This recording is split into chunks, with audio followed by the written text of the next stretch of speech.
Done. No, done. So, I couldn't do my video. Oh, sorry. Sorry. Ignore me. Carry on. Why did you Mhm. pick this film, Ben? Um, Good save. it's hot. um, Is it this, this is a film that my folks have been fans of since they were our age, pretty much, and they kind of grew up with it, and I uh, kind of like when they showed me it when I was a teenager, I was kind of taken aback by it because as well, I think it's a film that it's so of its time, but at the same time, it's relevant to today as well, at the same time as well.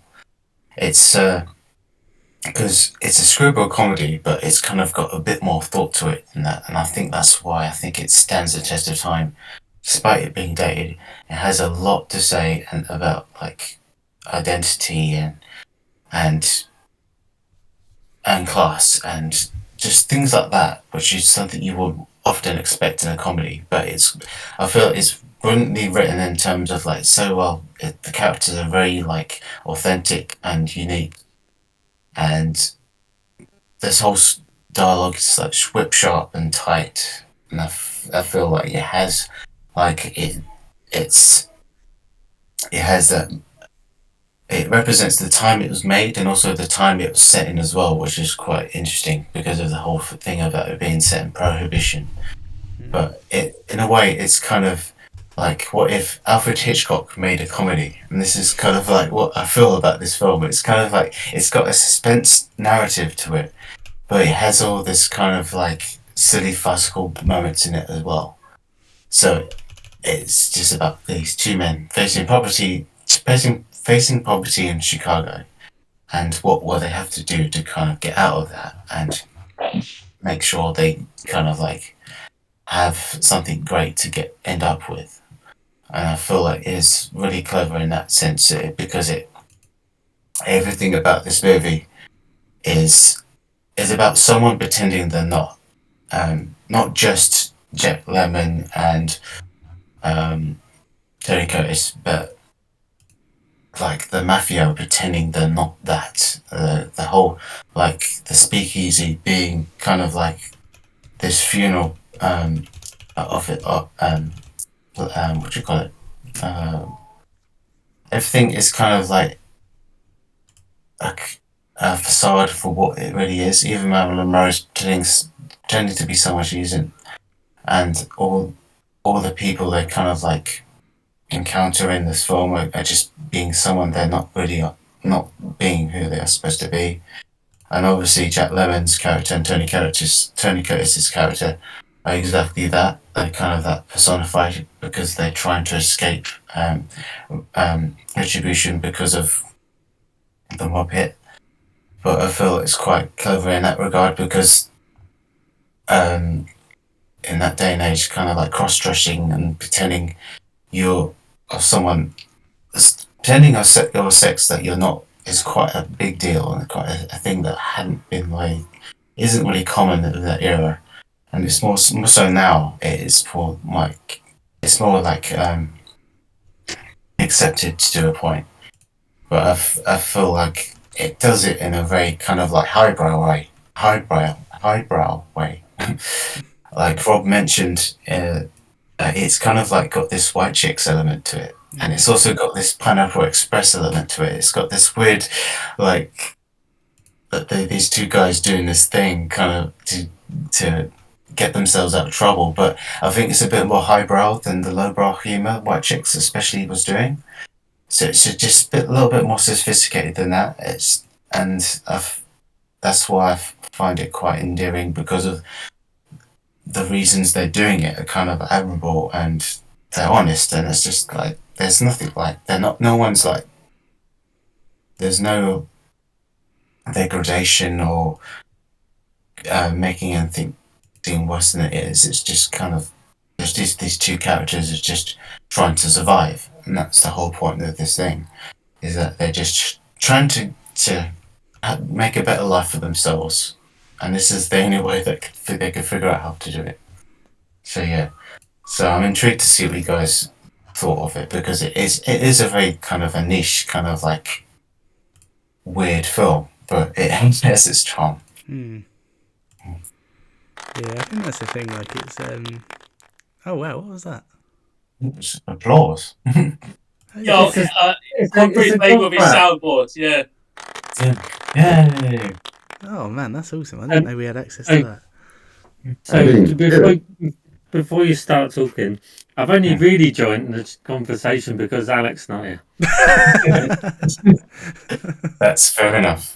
That's the best I excuse. thought you was playing games. I was like, okay, I'll join, and then you're actually doing your chat, and I'm like, oh, I'm gonna quickly, I'm just slowly slide away. Oh, if you want to talk the film, you may. And If it's you or watch it back. Oh.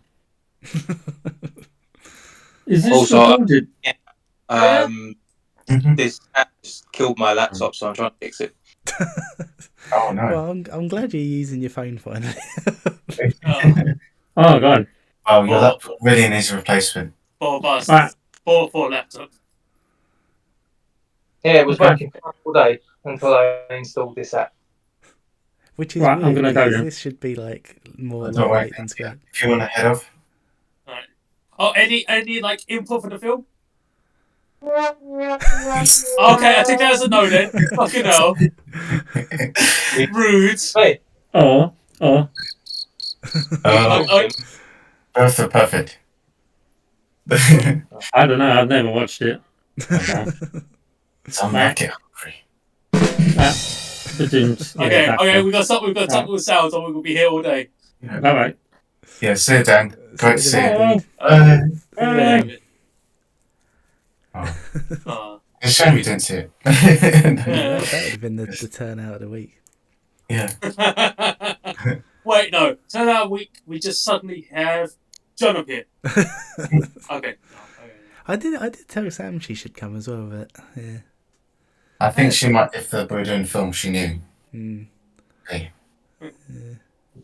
But Yeah. as go Oh, on. sorry, man, go on. I was gonna say, because of us who's watched the film, I feel like, watch similar sort of films as this, because this is when was this actually filmed? Because it's set in Prohibition, which is 1920 something. But when Yeah. was it actually filmed though? It was like 1959. 1959, so it was like 30 years set in the past. Yeah, it's 1958, 9. Because I want to say, because I was thinking, wait, wasn't this made during like Casablanca time? I was like, why is it? It feels like I feel it was a bit odd. But then I realized, not obviously you film, but it's not actually set in the same time period as. But like, are they like? Even then, they were doing period films, which is. I was not that. I was just thinking if it was like something a bit more awkward, like they were like running away from joining the army or something. I was like, oh, it's a bit icky sometimes because it sounds like the draft dodgers. But it's like, oh no, it's just because they're dressed up like women and invading evil mafia people that want to kill them because they were just in the wrong place at the wrong time. And it's like, that's kind of funny. Where afterwards they were in the right places at the I don't know if the right time is. It's something about like a bunch of guys who I can't remember if it was actually Daphne who was like sitting down who was just lying there watching all the girls get changed. Like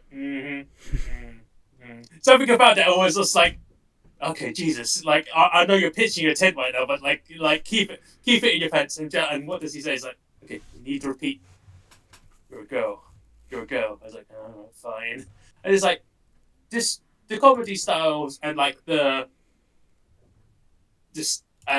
story of this particular film is very of its time period. It's still quite screwball slapstick comedy, but surprisingly speaking, it's actually quite modern for what its time period, because it has in its own weird way its own version of girl power. And no, seriously, it's no, seriously, because like I mean, like when you talk about the ladies in that particular time period. I've even Marilyn Monroe's character called Sugar, right? And it's just like, and I keep doing the voice itself, but it's like, hey, Sugar, or hey, doll face. It's very like it's very misogynistic. Oh, Even why though, staying, huh? yeah. Exactly right. But the point is, even though there are some of the girls were like that, most of the girls were very, I would like to say, rough housing essentially, because like all the girls that were there were all like foul mouthed drinking girls, and it's kind of like, oh right, it's not like the pretty like dolled up face girls that that everyone has to be like, oh, prime and proper. Oh, hi, sir. How are you? And all that bullshit. They're all like they did the ingenious thing of making a cocktail mixer out of a hot water bottle. I've never thought about that before, but I was like, that's somehow ingenious. I don't know why, but it's just like it was so perfect for just like the movie, and it helps build up like all the characters that were there, because the first scene that wasn't just like of just the two guys going, wow, how did she walk in those heels? It's like it's Marilyn Monroe just drinking from a flask, and it's like, oh, she's not a good girl, and that's a good thing, and that's like the point of the story, and that's a good thing, and it helps add character to the character, well, adds characters to the characters, and that's very important, especially for the film during this time period where everything is supposed to be more proper. I guess it's the best way to Prim and describe it. proper. That's a good Yeah. way. Yeah, and it's like it's not that, and that makes it great, and it's like awesome, and it's obviously there's certain jokes that did land nowadays, because I feel like I had to research what they meant by the joke, but that comes along later. But yeah, generally speaking, this is pretty funny, and it's quite ahead of its time for what its time was, and it's like it's a pretty good film. Or I think it gave it all generally 8s or not. I think it gave it all 8s or 9s. So it's like it's great. It's an interesting one, though, because this is the first Marilyn Monroe film I've ever watched. And I don't know what I really expected her to be as kind of like an on-screen persona sort of thing, but I don't think it was this. Like, it was like... I think I had the impression that she took herself a lot more seriously. Well, I mean, like, she was promiscuous because of JFK anyway, so it's kind of like history kind of like explains itself, but well, I think that's kind of like, because when you look back at the sort of like Happy Birthday Mr. President stuff, I always got the impression that was done with like a completely straight face, but now I've watched this, I'm like, oh, okay, maybe I had the wrong impression. Yeah, so yeah, actually, yeah, because this is first Marilyn Monroe film ever, but it's just like, that explains who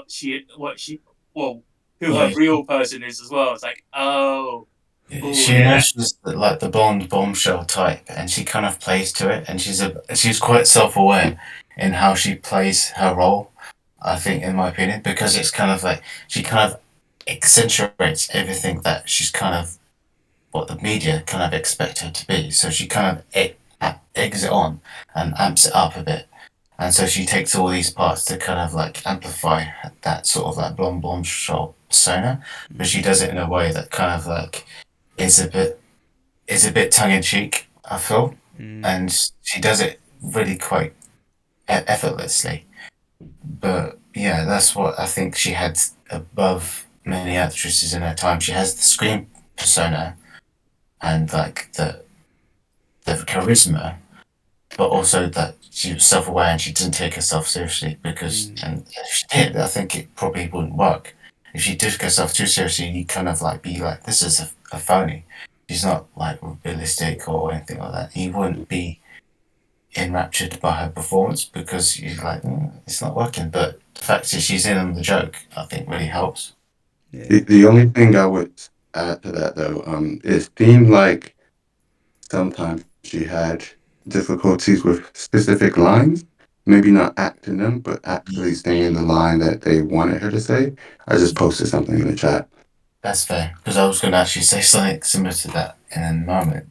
Because is this about the takes? Well, Yeah, it's about the text. yes. Yeah, because she did. One of the cuts was like she did like bloody. That's 47 takes to get it's me sugar. The fact Yeah, that Billy Wilder was pulling out his hair to try and get this performance out of her, but she was like, "No, I'm to keep doing it. I'm going to keep doing it." And I was like, "Okay, we'll do it, Marilyn. One more, and then, no, another," and they kept on doing it. And as far as I know, one of the most takes they did was 59. 47 is a lot, but 59 is like insane. yeah, that was another one that was with the bourbon, something like Yeah. that.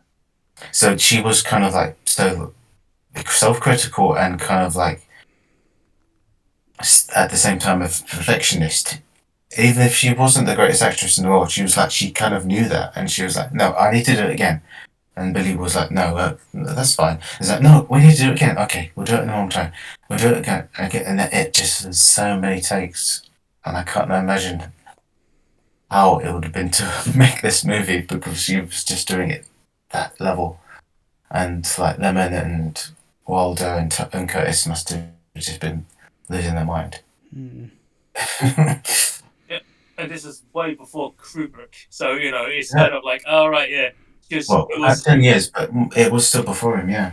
yeah. I mean, like if Kubrick is like, it's the director doing it, but this is just Marilyn Monroe herself, so it's kind of like, I guess it's just her dedication to it, I guess, or her like trying her best to do it because saying where, I mean, can you not compromise for saying where is the bulb into where's the bottle? I feel like it's like it doesn't matter too much. I mean, it kind of does, but it's like it's not what it was written. So it's kind of like I feel like during that time improv wasn't really a thing, but No. it's like, that's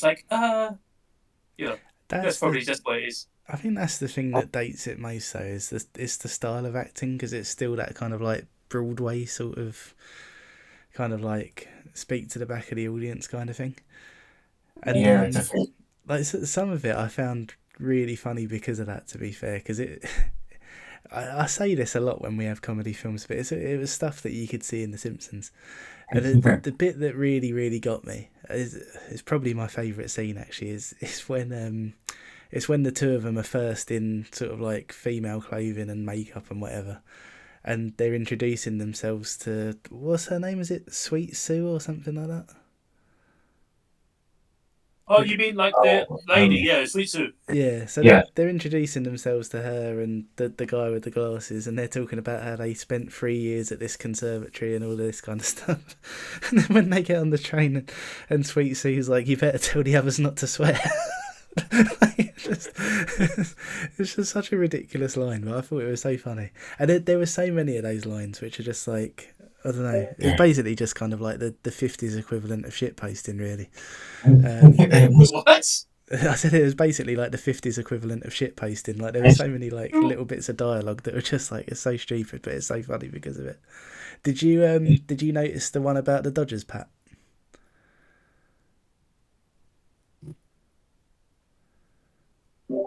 It's not. No, who knows? Wait, what did you say? No.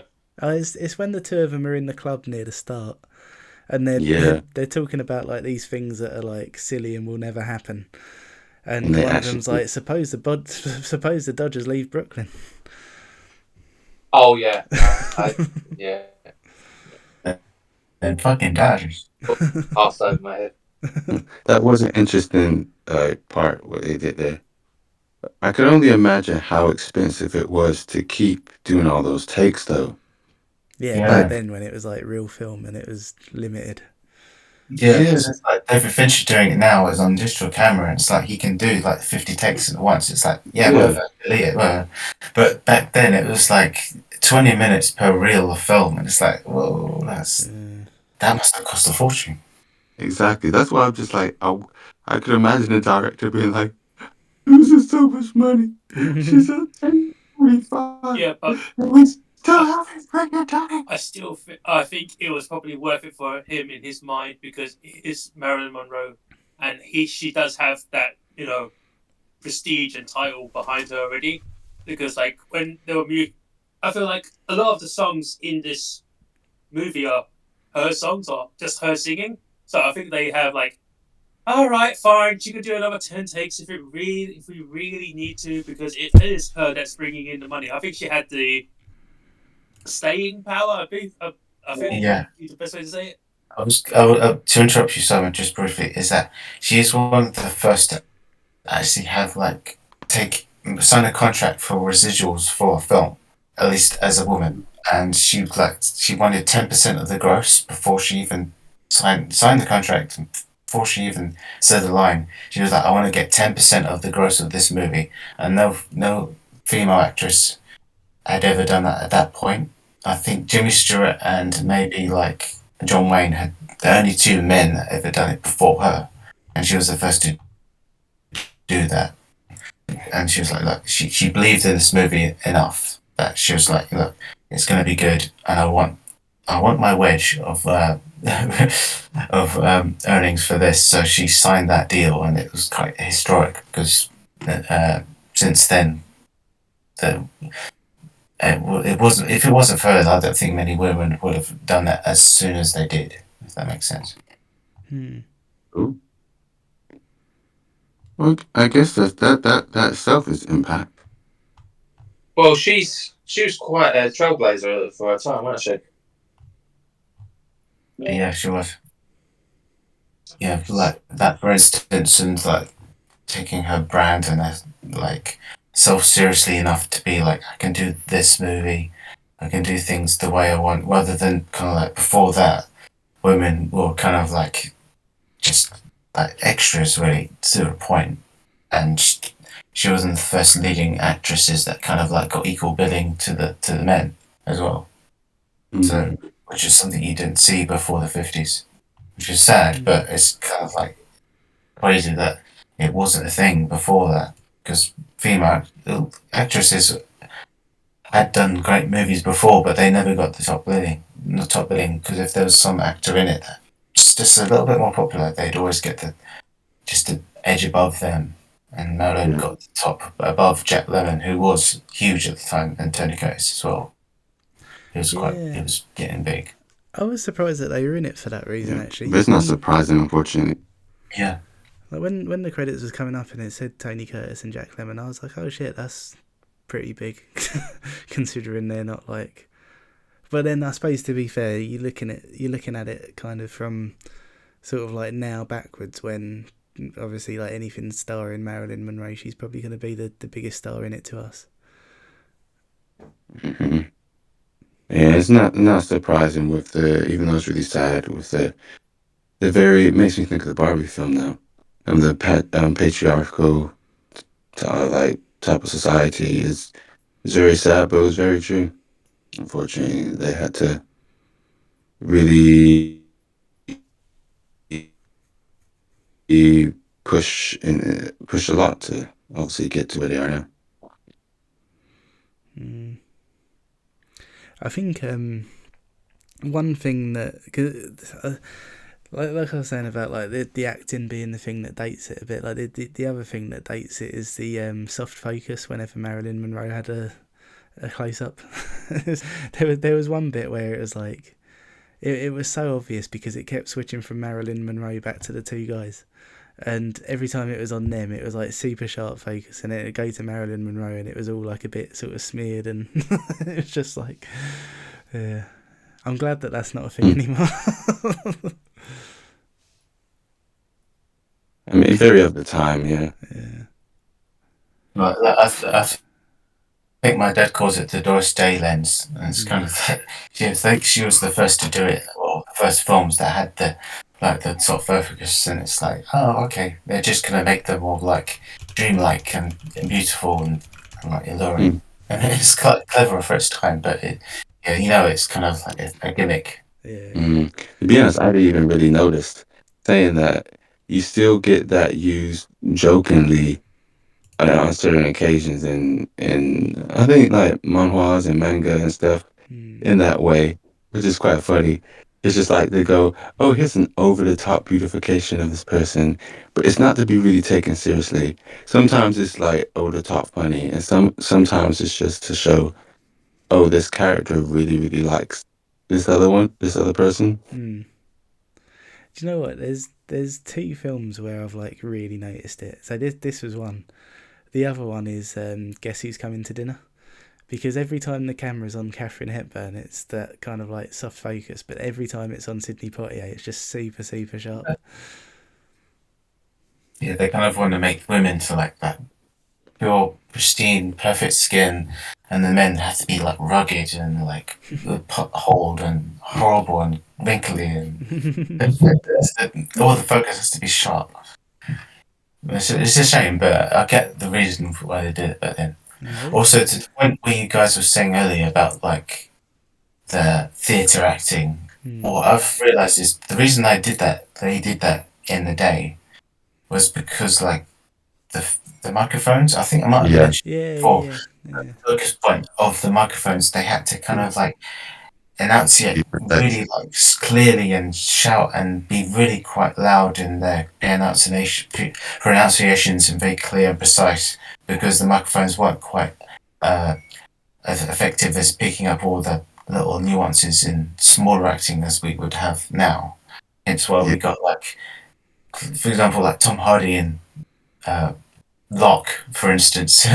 He was just kind of grumbling and like under his breath. You can't get that performance back in the day because the microphones just couldn't do it. The technology wasn't there.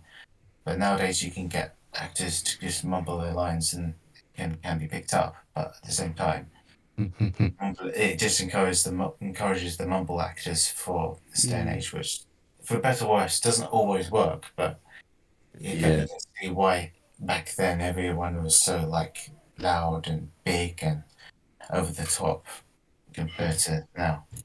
To be fair, there's probably an element of it as well that's just safer, because film is so expensive and like you've got to be wary of like how much of a reel you've got and all that kind of stuff.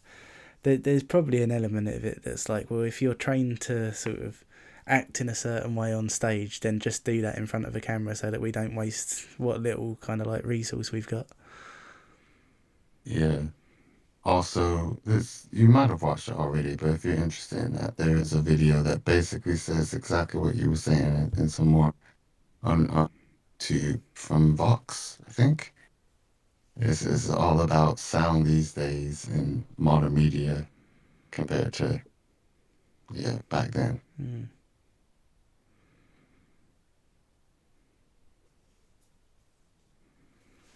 I mean, I guess saying that now, are you saying mumbling as just like it's not acting, because it's just like you need to have words to act? I guess, is it not just like expressions?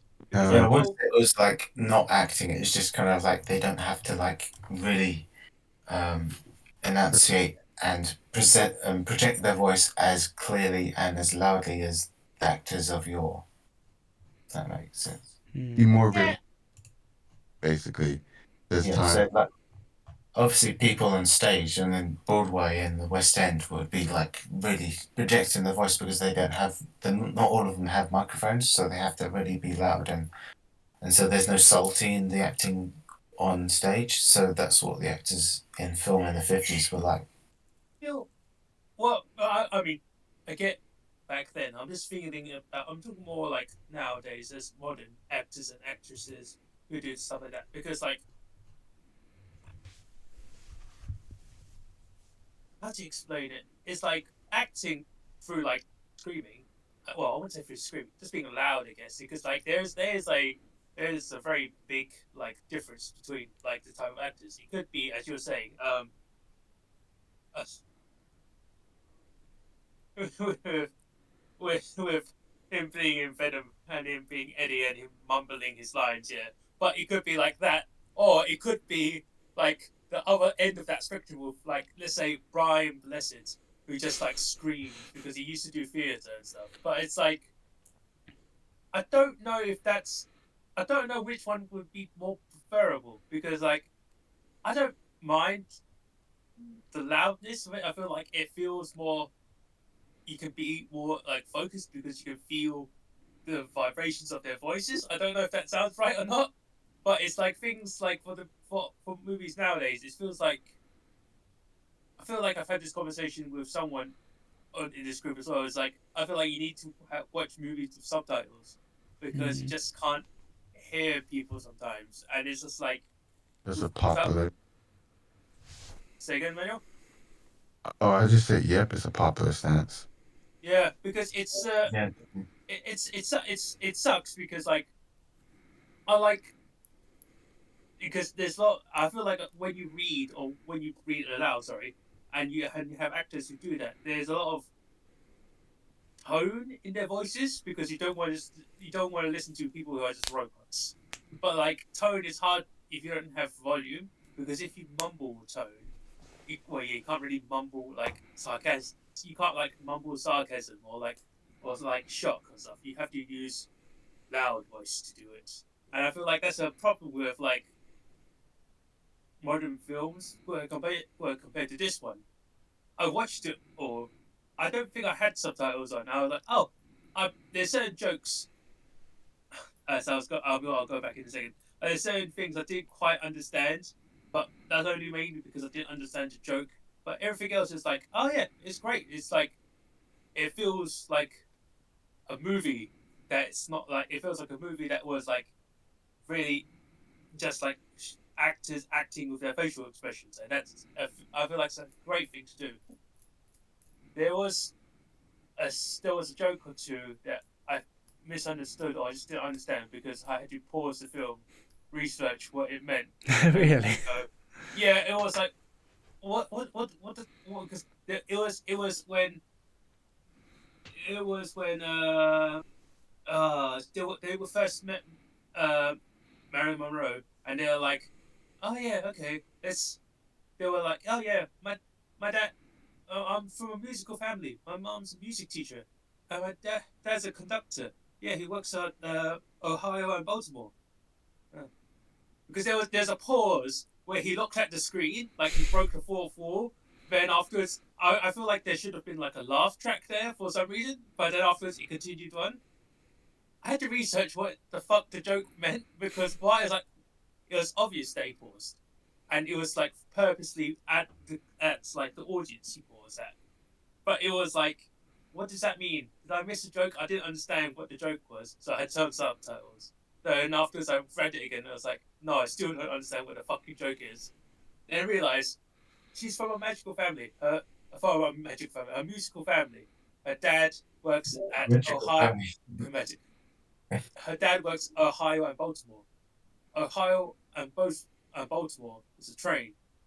And he's a conductor. Yeah. It was just like, oh yeah, musical family, right?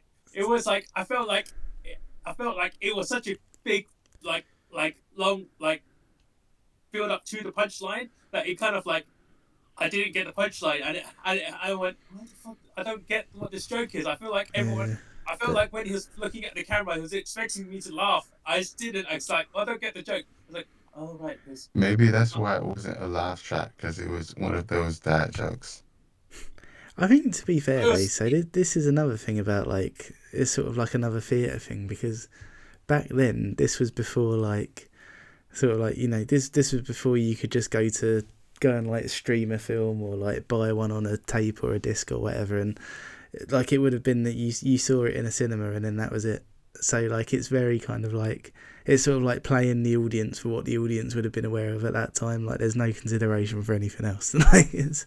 Okay, I guess that's true because it's like I feel like it was a joke for the audience there, and I was like, oh, I'm not the right audience for this. Yeah. Same as the Dodgers one, to be fair, because that would have been something that was in like recent memory. Well, yeah, it's true. There was very topical jokes about it, and it just made me go, huh? Oh, right. I had to research it, and it's just I feel like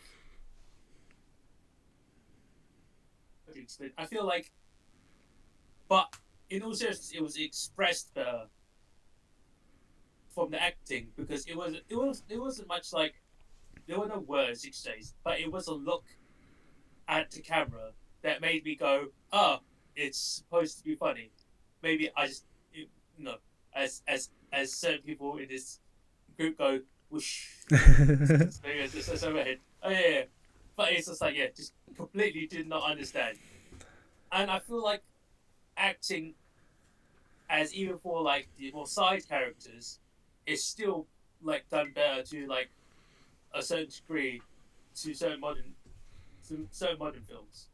It's when they first reach Miami and they're getting off the bus and like all you see is a bunch of older white guys in their rocking chairs with the newspapers all smoking and they're all in sync and it's all perfectly in sync and they all like turn their heads at the same time and they all stop, put down their newspapers and like take off like their glasses or remove their cigarettes and they're like I feel like it was so done in such perfect unison that it was like it's how the acting should be and it's like it's great. The only thing I kind of wanted more is that I expected a row of like their wives behind him just to smack him with a slipper and it'll be like I would have been more perfect, but I guess it's not really what they're trying to portray in this movie. But it would have, if I was like, it's acting without words. I guess it's just facial expressions. I feel like nowadays everything is not done that way because, again, mumbling, and secondly, a lot of it's CGI, and it's just like you can't really see it, and it's just like, and that's just sad, I guess. Well, I mean, the thing that's interesting when you go and watch films from like the 50s and that kind of time is like it's a proper time capsule that you don't really get as much now, because like I was saying, like back then it would have been you went to see this in a cinema and then that was it. Like you didn't really have like another experience of it unless it was like rerun in the cinema later.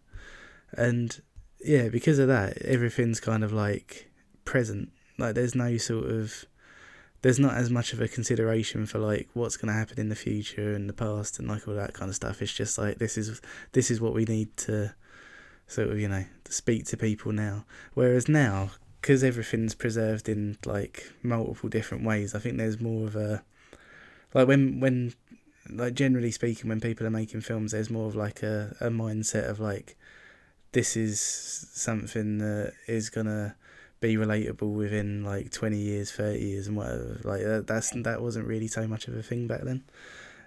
So it's really interesting to watch something like this, which is set 30 years previous to when it was in production, because I think it's like it's like I was saying, like you got all of those like topical jokes and like all of that kind of stuff, and it's all very much like it's easy to forget that the story that they're telling in the Prohibition era is something that is in living memory back then. Yeah, it was 20 years difference, wasn't it? Yeah. Yeah, it is crazy because it's like when I was speaking to my folks about it, it's like when they were growing up, movies obviously in the cinema, they just came and went. It's like, unless it was a massive smash hit like something like Jaws or any Spielberg movie like E.T. or something, that would just stay in the cinemas for like months on end. Otherwise, if you didn't catch it in the first couple of weeks, it would be gone forever, and there'd be like there was no video and DVD or anything like that back then when our parents were growing up. So it's just like, will it ever come back? I don't know, probably not. So that was it. So a film really had to be incredibly good for you to remember it. And if it wasn't even that level, you just would forget about it and it would just be forgotten forever in history. And it's only nowadays you get these films that have a bit more life because they have the DVD and streaming releases too that give them a bit more of an audience. But and like back then, films were lost in history, and even before the 50s and the 30s, 40s, and before that, films probably lost forever because they weren't preserved, because they were just shown in cinema 1 or 2 weeks at a time, and then they were gone, and that's it. So yeah, they really had to be kind of like really, really fucking good for us to kind of for people to keep going back and remember them and just telling their friends about them, and it's like you need to see this film. And that's how these iconic films that time kind of stayed in history with us because people just kept talking about them. Mm. I'm sorry to. I said sorry Mm-hmm. in case I was interrupted. I'm probably not gonna be able to stay awake for the next like after 10 minutes or something. So Oh, you say your piece. yeah, I'll say my piece, and then if I fall asleep, then yeah, you're not surprised. Opening statement kind of thing. Overall, I didn't think it was necessarily bad. It was technically good, but in some ways, or certain aspects of technically good, it just wasn't something I quite liked. It wasn't necessary for me. Um, Mainly because, and I like this type of comedy, whatnot, but um, I think both of the male characters, um, yeah, Joe, really annoyed me throughout most of the film. It was just really annoying and frustrating watching them. Like the actors were doing like plenty fight, perfect jobs like acting the roles itself. But yeah, the characters were just oh my goodness, so I, yeah, I was having a hard time. Um, Saying that I'm still if a remake gets made, Joaquin for Geraldine. I, I just oh sorry, Sensei. No, as you mentioned the remake, to quickly interrupt, there was a plan of a remake at some point in the 2000s Really? of Ron Howard directing. Of course, Scarlett yeah. Who else? Johansson being Marilyn Monroe's character, Ashton Kutcher being Jack Lemmon's character, and Shia LaBeouf being Tony Curtis. Oh no. Yeah, I'm And glad that didn't somehow happen. imagine like Scarlett Johansson is fine, right? But like Ashton Yeah. Kutcher was like, it could work because if we just like slap him around a bit, yeah, it would make sense, yeah, just like it has to be. Yeah, if we have an old man just pinching Ashton Kutcher's butt, it'll be perfect. Yeah, it makes sense. It just It would have been of its time. yeah, but again, But Ben, does that make sense if it's part of its time? Because then it'll be like, oh yeah, it was a very 2000s film. Like, yeah. yes, absolutely. Then after this is a very 50s film. Yes, absolutely. It makes perfect sense. We just need to remake this once every 50 years. It'll be perfect.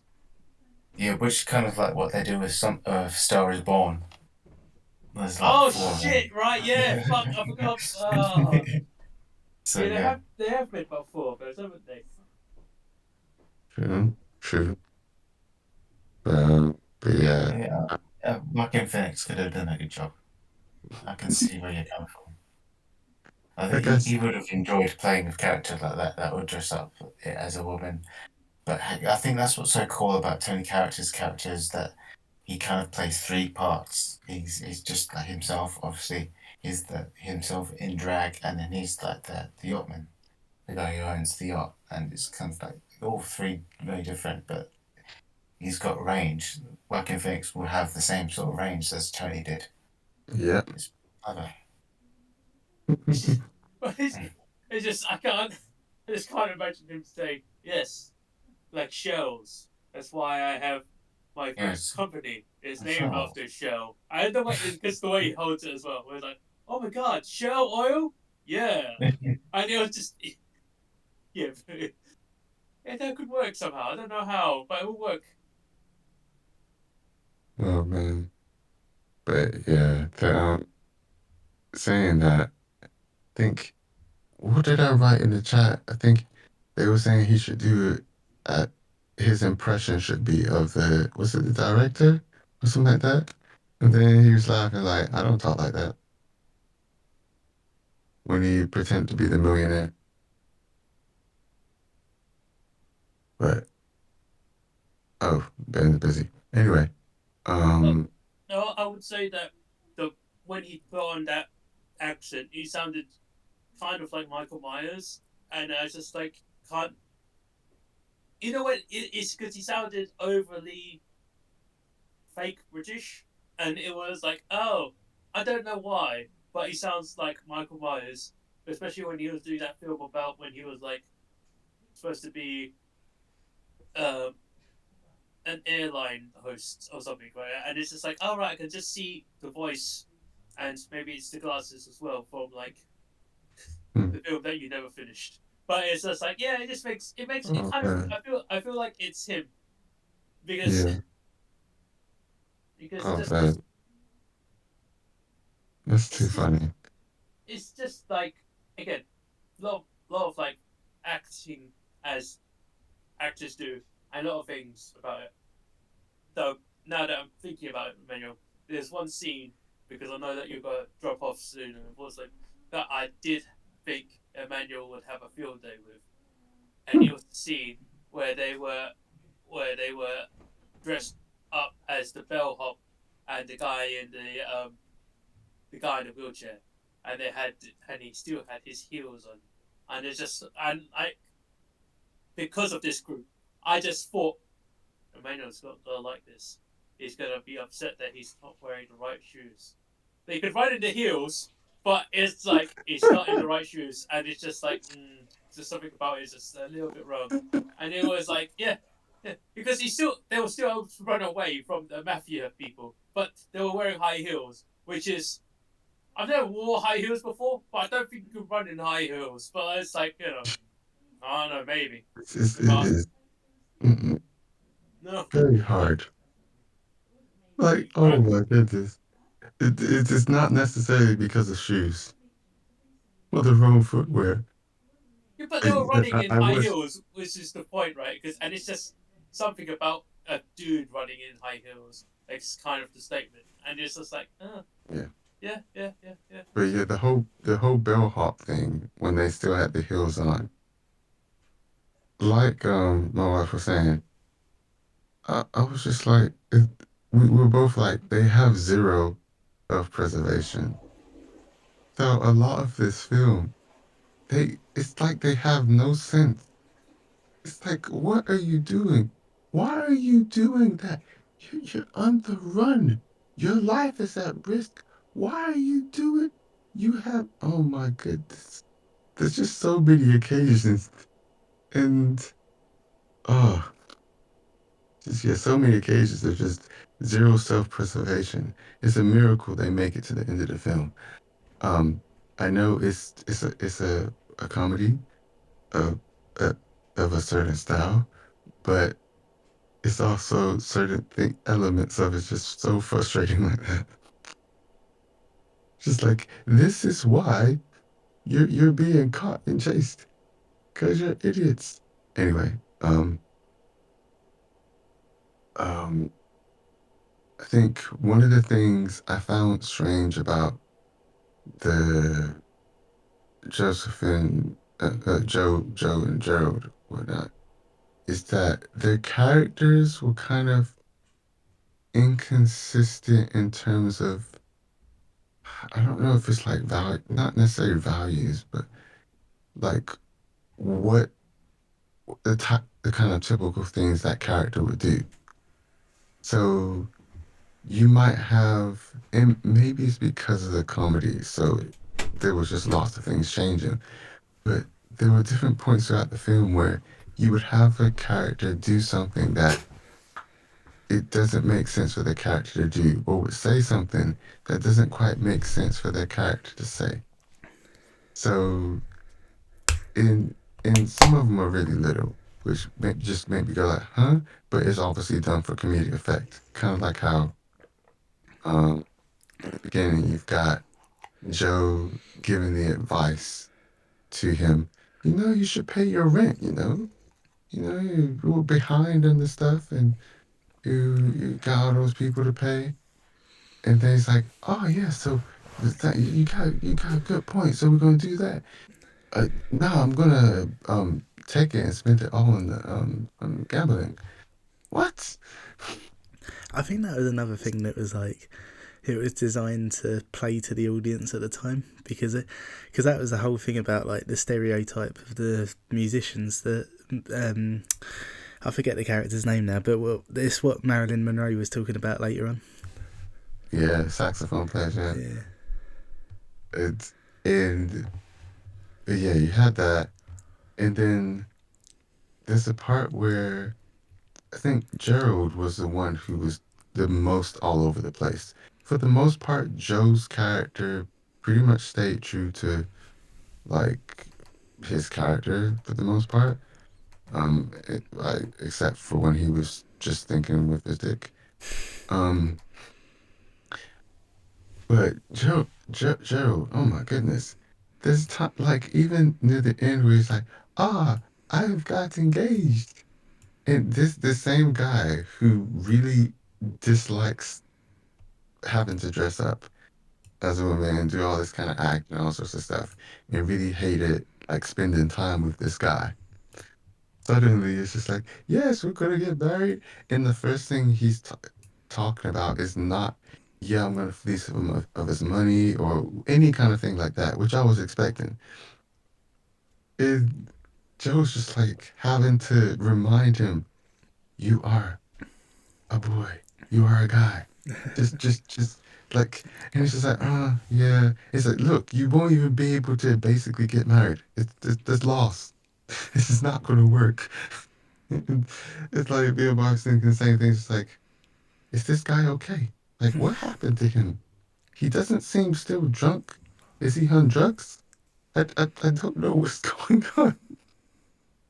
But anyway, I mean, Osgood was just that good because, like, he could raise up even a dude. Yeah, I mean, like, something about him was just really amazing. He did all of that, and somehow he was like, yeah, I got this bad girl to want to marry me, even though he's just like, I don't know. It's again, I feel like it's of its time, but because it's of its time, it makes it funnier because he is the dude. Because as a dude, right at the end, it's actually the ending line, right? It's like I can't be with you because I drink and I smoke and like I just can't do anything. He was like, I don't mind, and he was like, and he's like, Jesus, it takes off the wig. He goes, I'm a fucking dude. What was the line again? It was nobody's perfect, and it's and it was something. I feel like that's just the essence of the movie in itself, and it's like, yeah, oh, it's incredibly weird, especially for that period of time. And it was just like, oh, yeah, okay. Yeah, I mean it's all done for laughs, but it's just like, is it a believable laugh during that period of time? Might be. It's just like it's just like it might have been. Just like I don't know.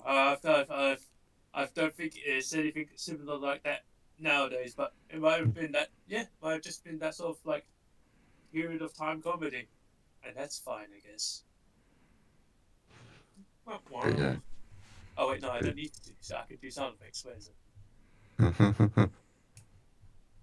But Did you yeah, do sound effects? huh? Oh, no, I'm just playing around with the sound effects if I can find them. Uh, but yeah, so a mix of Zero's self-preservation with some inconsistent things that was like throwing me off and going, huh? Yeah, that's an enjoyment for me. But I get what it's trying to do. I'm not saying that it's bad at what it's doing. Though there might be like a few things here that I might prefer differently, but I am from a different time. So That's uh, fine. I my think judgment ain't exactly the best. I think one thing I would say though is that when I was watching it, like I mean, it's not completely my kind of film. Like I did enjoy it, but like it's not necessarily something I can see myself going back to. But I was thinking during it that this is a great pick because I can totally see how Ben is the product of people who love this. What does that mean? You make it sound like because of like Ben's humour and that kind of thing. I can see how his parents have this kind of humour. Yeah, I get that. I That's good. don't know if that's offensive or not, Ben. You'd have No, to that's not a answer bad thing at all. That's a good thing. that. I mean, no. I mean, like, I don't think it's offensive that my parents grew up, made me grow up with like appreciating films like Pee-wee, which is controversial around these parts. But so this is another film that's kind of like in the same sort of bracket, but also like the producers as well. It's kind of like this No, this is kind of much better than Pee-wee. I'm sorry. oh, good. Oh, I suppose that's good in a way. But yeah, it's like the producers in a way. It's got this kind of like this weird eccentricity to it, and it's of its time, but it has a lot of like it's of its time, but at the same time ahead of its time because of the subject matter and the themes that it's addressing. Yeah, it's very similar to the producers. Better produced. Ironically, in a way. The producers wasn't as produced as well as Hot. Some Like It Hot. And some Like It Hot was lukewarm in comparison to the producers. Well, I mean, Yeah, I mean, you did have like they were saying, there's depending on the type of I say type of audience or the type of crowd. Some people really loved it. Some people disliked it enough to walk out. Oh. wait, did people walk out of Yeah, I this did film? that a lot in those days. What'd you say, Simon? Wait, did you say a lot of people walked out of this film? Yeah.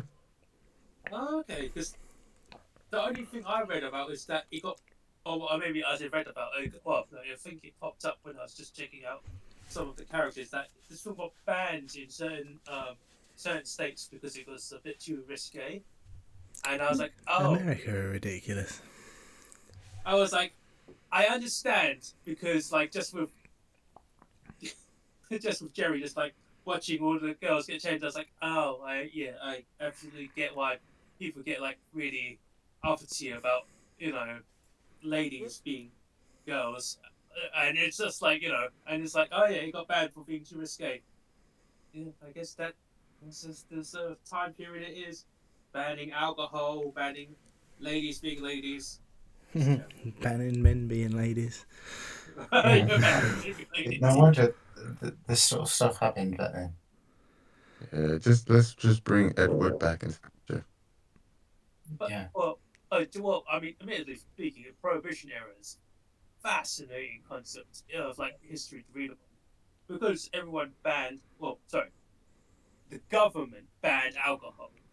It made people who wouldn't usually get in the same circles bond together because they were against the government, and it was fascinating. It was fascinating to like read about it as a timepiece because like you had it's this could sound really like kind of offensive, right? And it's mainly I've got to say apologize to Emmanuel because it was a thing because there was a lot of racism during that time of America.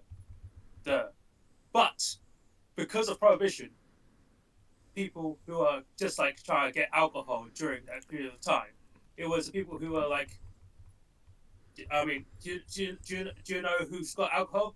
There's the group of the white and black guys in like that hidden black alley. Let's just hang around with them. Look, I mean, it doesn't matter if they're black. We're just getting a drink.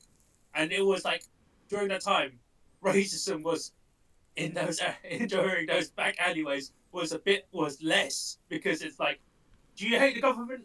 Oh yeah, I hate the government. Yeah, that's okay. Cheers. And it's just like, oh yeah, it's a fascinating like time period just to watch and read about and seeing all the and the was it Scarf? Well, I say Scarface. What's his name? Al Capone. What's the name? Al Capone. Yeah, seeing his like history is quite an interesting thing but it's just like, oh yeah, it made a lot of sense during that time period, which is yeah, it was just fascinating to watch, just to see how all of this got made together. So I was like, yeah, it's great. Interesting. That's really cool.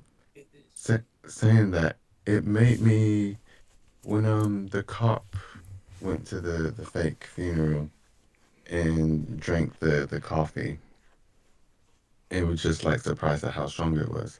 It made me think, wait, is that proper bootleg alcohol, or is it the kind of government spiked stuff?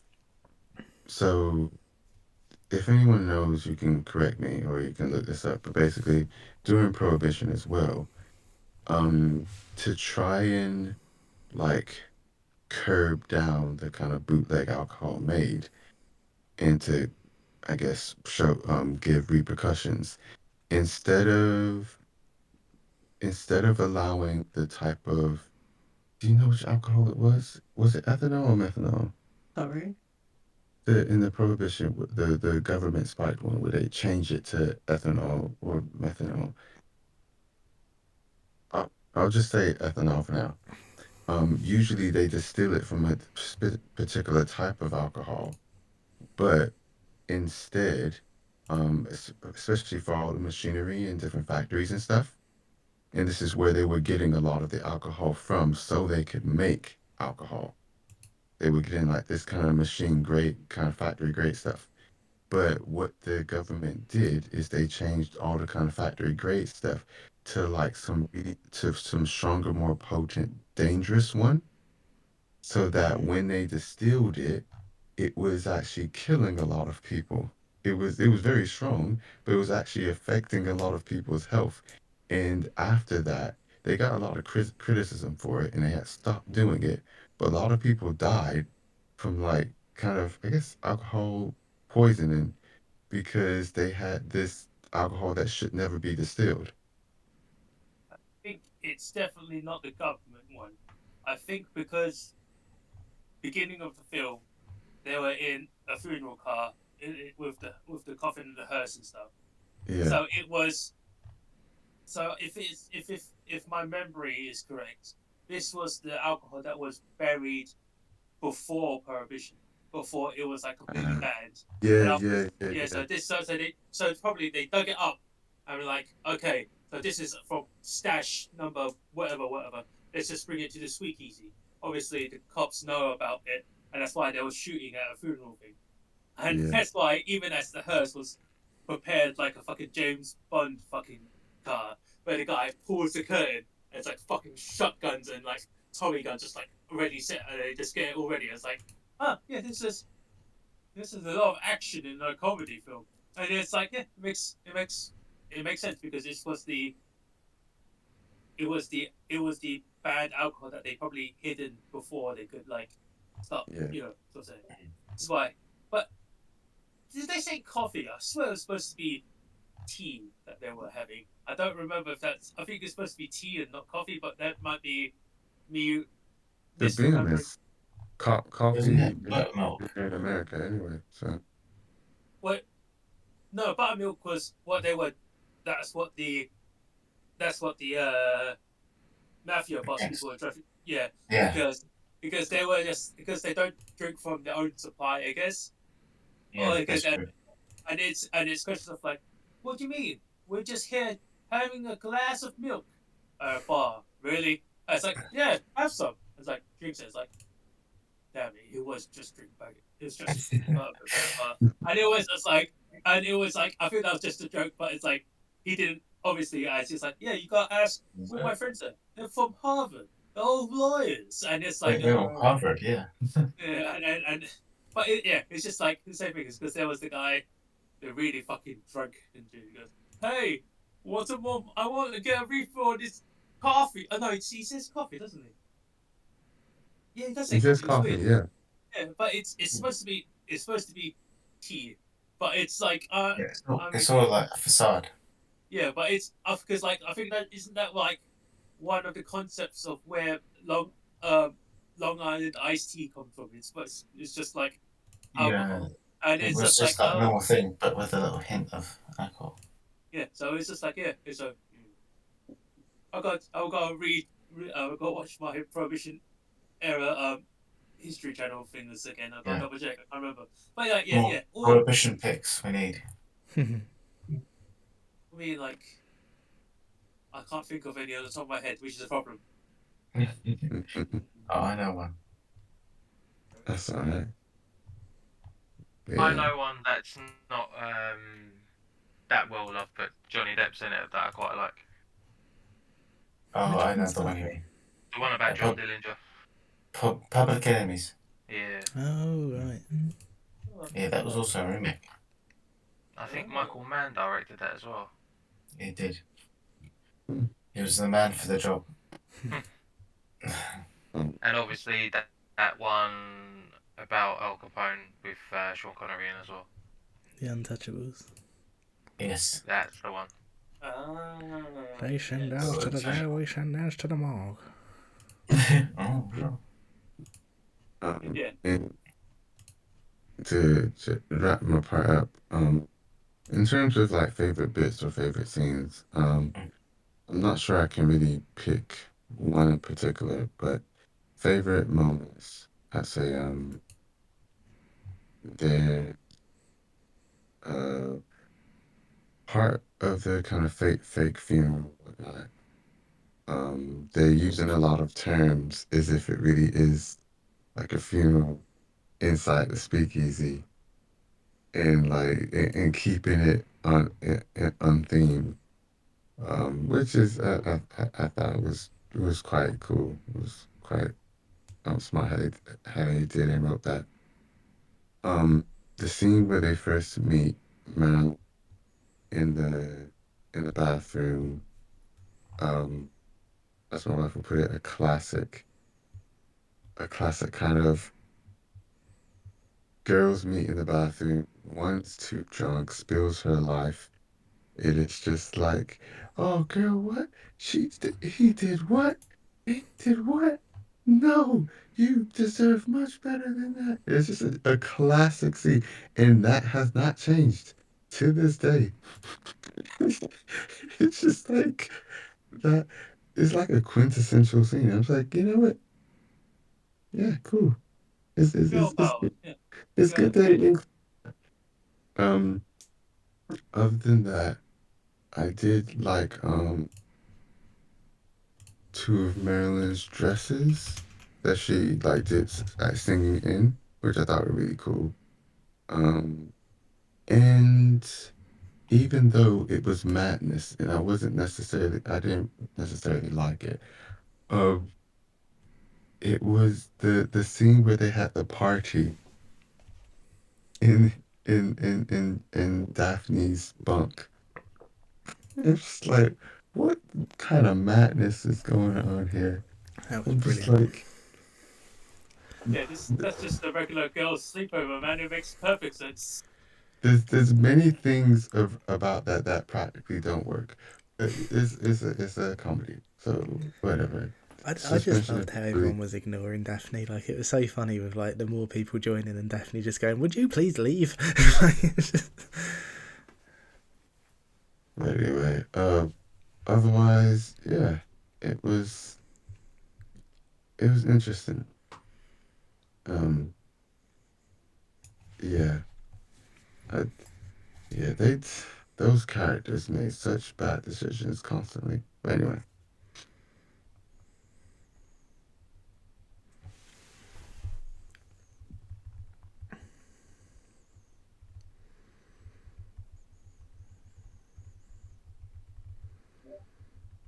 I think my favourite bit is when Tony Curtis's character as captain of the yacht goes to take Marilyn to the yacht that isn't his and tries to bluff his way onto it and pretend that he is the real deal kind of thing, and him trying to figure out where things are in real time, and at the same time kind of give the impression he knows what he's talking about. and she's still so smitten by him. She kind of like is all blindsided by his ineptitude of like, oh yeah, this is the stern, this is the bridge, this is blah blah blah, and he seems to kind of figure out by his own ineptitude where everything is supposed to be, and he kind of still seduces her, and from his kind of like uh, ignorance and such. I thought that was kind of like totally like Rob says, very Simpsons humor. Just you can imagine Homer going into something, pretending he knows what he's doing, and still kind of coming up top because of how it all sort of like falls into place. But yeah, that was just great because Tony Curtis's acting in that scene and Merlin's acting is so damn good because he's just playing it so straight, and she's so like innocent and just being like bamboozled by his performance. I just felt it's so well done. Yeah, that was a really funny visual when they're just like reversing up to the boat. Yeah, the reverse doesn't work. Okay, yeah, this is the only way I can make it work. Oh yeah, just to add, again, this is very of the time, so I'm not saying, oh, it should have been different. But one thing that's kind of I think one of the main things that's kind of jarring for me watching this is obviously our view on men and how to treat each other, and yeah, how men should treat women these days compared to back then. And it's just like a few things here or there, and it's just like, yeah, it is, yeah, it's still like that. But our views have changed, kind of thing. So it again, it's very much at the time. I'm not saying it should have changed or done anything differently. It's just slightly jarring seeing a few things here or there. It's like, yeah, these things that's not kind of nice to see. Yeah, like overall, the kind of there's moments where each character kind of gets the upper hand and stuff. But what was it? The hotel lobby boy or whoever it was. He was a bit of a like a sleazy little scumbag, wasn't he? He was like what the remarks he was making towards both Josephine and.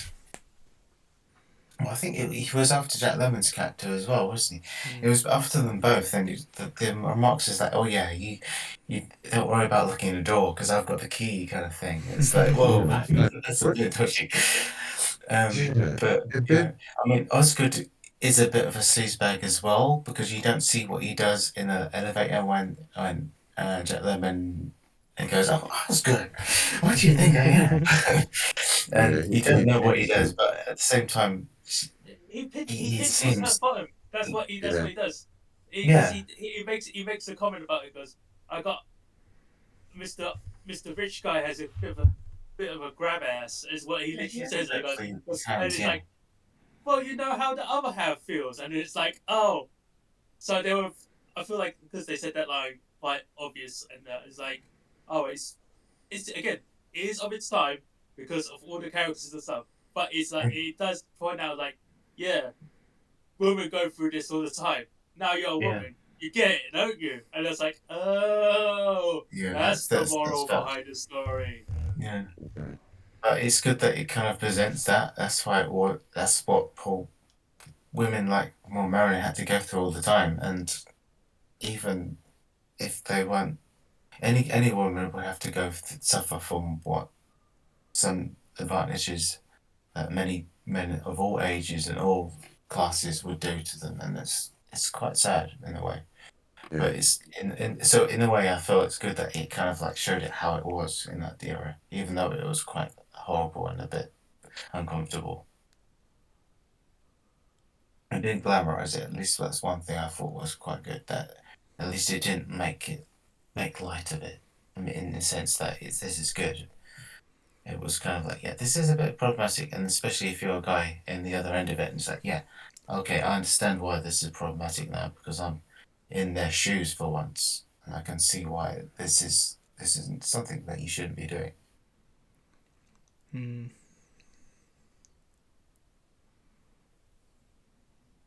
I mean, like, I suppose if the remake with Ashton Kutcher did happen, I suppose the temptation would have been to like really hammer that. So you probably would have had like a bit of dialogue from Ashton Kutcher talking about how he's realised all of that's wrong now, which I feel like maybe would have been a bit. It would have been pushed it over the edge a little bit. It certainly needs to be addressed to a degree. Mm.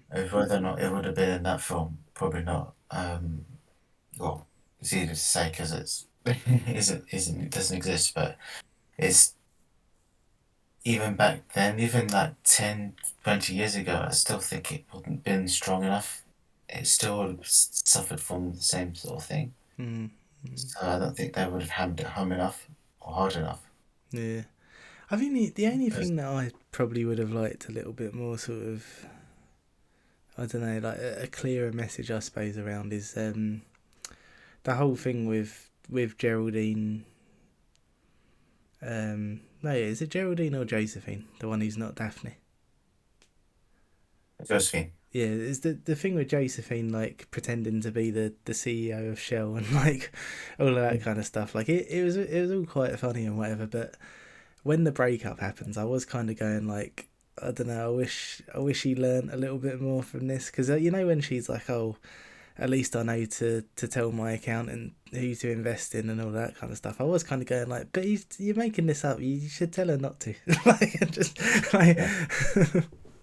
Yeah, I agree with it in that sense because it kind of like he kind of still gets what he wanted. He still ends up with Marilyn at the end of the day. Because he and Sugar sort of like they are in the understanding of what they've both been through, and they're like, okay, we can understand, and we can try and make it work.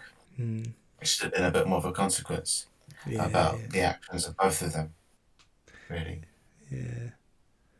Yeah, I mean, I think that's the thing, like, because I gave it 9 for purpose, and that was the only thing I could really take away from it, because everything else, I thought, yeah, it's really well put together for its time, and yeah, I think to be fair, this kind of film back then probably wasn't trying to do anything with too well. I suppose it wasn't trying to give it much of a moral steer. I just think it could have been a stronger film for it in that instance. Yeah, I think you're right. I think Billy Wilder played it safe enough of the era to kind of like not to cause so much of a ruckus, but he played it safe, and he did what he needed to do. I think that's another really interesting thing, though, because the film that Billy Wilder did after this was The Apartment. Have you ever seen that? Oh yeah, that's another great one. That's another one I was thinking of picking actually for this round. Oh, really? Mm. But Because I do love Chapman. it's so funny that these two films are like back to back, because The Apartment is like way more critical of its characters. Yeah, the apartment is literally Pat and Alec living in the same place.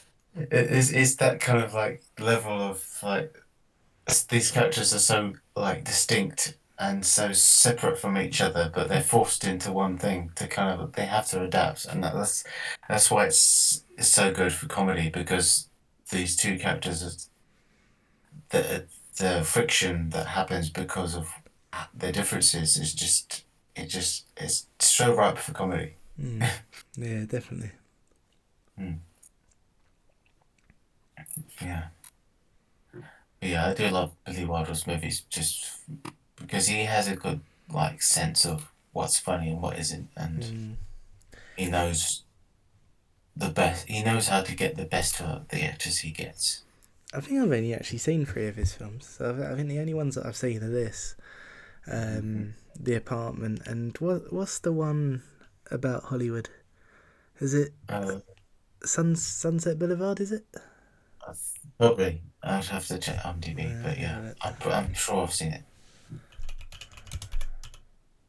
it. One last bit of fact, one bit of trivia.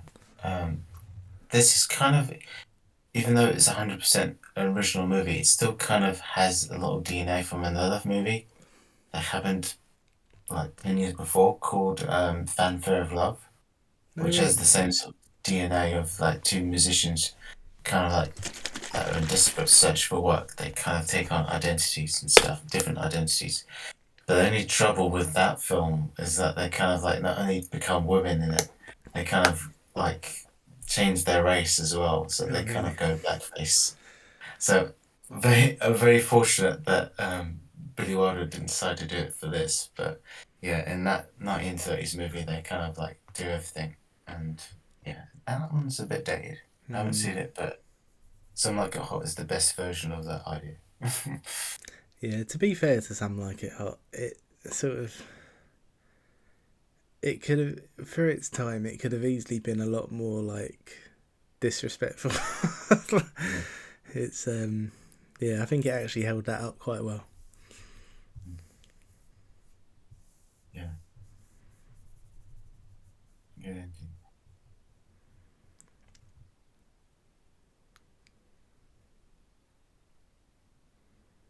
Is Emmanuel asleep?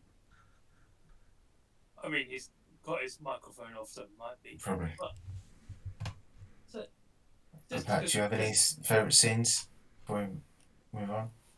I mean, I haven't even done my introduction yet. Introduction, favourite scenes. Well,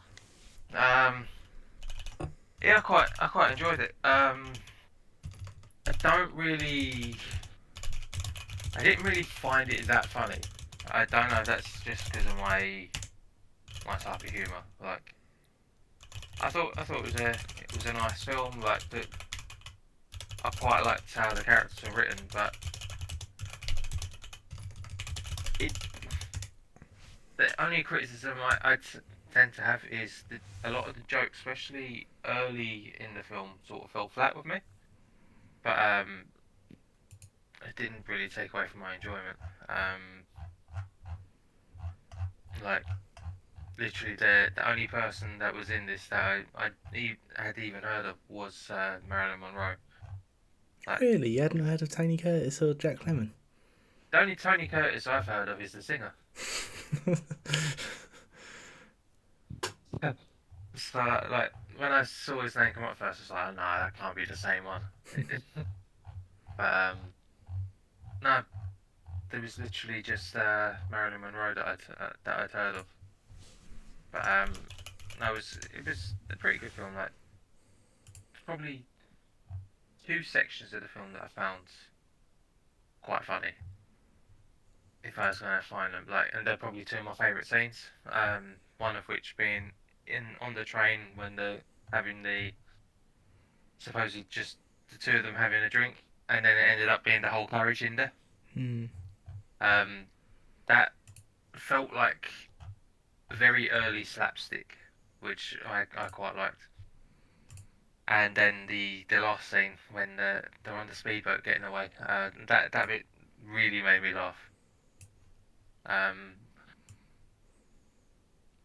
I suppose if you had the film full of sort of belly laughs like that, it probably wouldn't have been the same. But yeah, I quite liked it. It was a good pick.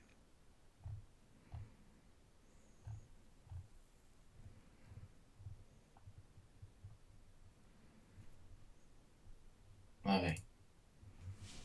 there's actually a question of that I did think I didn't need to ask you guys. Was there the concept of stunt doubles during filming or during this time? Oh, good question.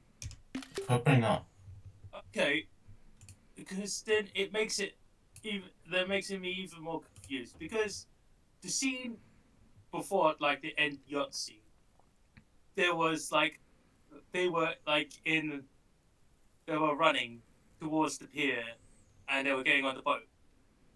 Sugar, or Marilyn Monroe, was chasing them on the bike that Joe had earlier. But like, I'm pretty sure the person who's riding the bike is it Marilyn Monroe? It almost looks like a dude, and I'm like, did they do that on purpose? Because like I just it was a small scene because It and was mainly because Marilyn Monroe. yeah, but well the thing is because we've seen guys in drag throughout the whole film, it didn't make me question it too much until I went, but that wasn't Marilyn Monroe, right? I did.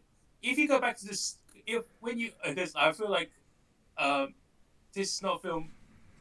I'll probably watch this film like maybe once again or twice again. Like if I ever go through my all these film club picks and just watch them all in like whichever order I bought them in, and I'll first probably watch that scene again. I feel like the scene is that the guy riding the bike towards the yacht is it Marilyn Monroe and it's a stunt double. But I just went, did they have stunt doubles in the original? Did they have stunt doubles? I Or think stunt Sure, doubles? they did, but they probably weren't credited. Yeah, And but I it was think- just I think back then as well they were specifically stunt men rather than stunt doubles. true, right. Yeah, And there wouldn't have been a woman doing it. There would have been literally a guy in drag. yeah, but Those it was stuff. just so it was a thing like so a guy was dressed up like Marilyn Monroe just to ride a bike to a yacht. I wouldn't be Here it surprised is. as well if back then they were like, "Oh, we can't afford the insurance on Marilyn Monroe riding a bike." Yeah, and obviously, like, that would make sense, and like that would, but it just felt like, why would it be weird? The whole film is about guys in drag. Why would it be weird for a guy to be dressed up like Marilyn Monroe on a bike? It wouldn't be weird, but it was there. Hollywood. It was Yeah. yeah, but it's the smallest scene. It's like 5 seconds at most, and I noticed it, and because I noticed it, I was able to make a note of it on my phone. That's how much of I noticed it. I was like, Yeah, honestly, from like the trivia and stuff I've heard about this movie is that Billy Wilder obviously was kind of like frustrated and fed up with Marilyn Monroe's performance, as in when he had to do like 50 takes to get a good like scene from her. Yeah, he was sort of sorry. Marilyn was often quite late on set and on time for filming. So in instances like that, I'm pretty certain that he would have been like, look, that we need someone to just cover Marilyn's part for this long shot, and we'll save like a day instead of waiting for her to just do it. There's no point. We can just shoot it far away enough. No one will know. And I'm pretty sure it would have been his decision to just use someone like, we just use the runner, the bellboy, to just ride that bike, just put on the wig, he'll be fine, no one will know. And it's obviously like 50, 60 years later, we have the power of HD Blu-ray, and streaming, we can see that it is not Marilyn Monroe on that bike. But back then, they'd probably be like, people in the cinema wouldn't have seen that because they've only seen this film once, and us would have seen it multiple times would have been like, we'll be able to pause it and literally notice that's not Marilyn Monroe. if you guys do, let's like watch that scene back. Tell me, because I'm pretty sure it is a stunt dude on the bike. But like it's a small thing, but it's like that's how I noticed it. But for like favorite scenes of this movie, there's so like little silly bits and like weird comedy bits. It's just like how this film is. As I explained to Emmanuel, I thought was quite because of this film club, and I thought it was a very upsetting scene for him, or made me think of him, is when they're pushing the dude on the wheelchair, or when they're dressed up as the guy in the wheelchair and a belt up, but they're still wearing their the stiletto like high heels, right? And they're like, oh, Emmanuel's gonna be upset with the footwear. That's how I thought about it, and that's just like a thing that popped into my head as I was explaining to him. But like the favorite scene is again, it is the what is his name? Oswald something the third or something, right? He's so weird and creepy at the beginning when they first introduced him. When like Daphne, yeah, Jerry's drag character is Daphne, and he drops the shoe and he helps put on her shoe. And I was just thinking, and the way that he kind of like holds her feet, and I was like, are you like putting Tarantino's like great granddad? It's just like, and I just felt like there was a bit too much foot shots there, but it made sense to the character, and I was like, yeah, yeah. Are you related to Quentin Tarantino? And it's like, are you like his great uncle or something? It's just something about it, like, yeah, I like a girl who has like a shapely ankle, and I was like, you fucking just gross, man. Just why did you have to say it like that? Or why did you have to say oh? But of course, time period of the thing is like, yeah, it makes sense. It was, I don't know if it's like my favorite, but it's just definitely a very notable scene. And it's just like, yeah, yeah. Most of the things that are like just like little tidbits of like comedy just like flash into your head, and it's like, oh yeah, makes sense. Absolutely, yeah.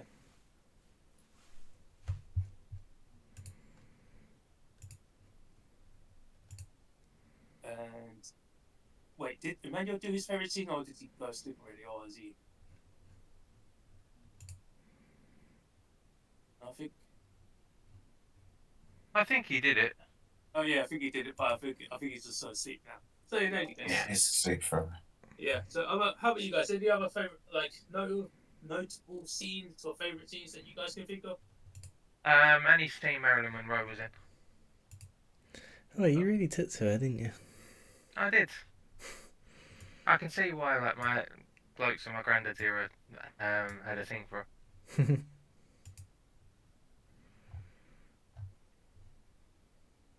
I think, to be fair, in this, it's the character as well, isn't it? Because she's kind of like deliberately the person that these two fancy.